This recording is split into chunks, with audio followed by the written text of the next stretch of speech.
In this guide, I'm going to be showing you how to use quick words on Roblox Mobile. This is Miguel from Just Boz, and before we get into this guide, make sure to like the video and subscribe to the channel with all notifications on for more content like this. It really does help out the channel and we'd greatly appreciate it. If you have any questions, just ask them down in the comment section below. I'm going to be doing my best to reply to every single comment down there. First, begin by joining a Roblox experience that supports quick words. Then go ahead and open the chat. Next to the chat next to the chat input box, look for the quick words icon and go ahead and tap it. You'll see a list of Roblox approved phrases such as confirm, good game, good luck, a lot of different options here.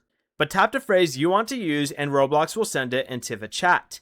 Quick words are marked with a lightning bolt next to the chat box, and they let you communicate using pre-approved phrases without typing a custom message. Before you leave, remember to like the video and subscribe to the channel with all notifications on for more content like this. It really does help out the channel and we'd greatly appreciate it. And if you did have any questions, just ask them down in the comment section below. I'm going to be doing my best to reply to every single comment down there. Peace.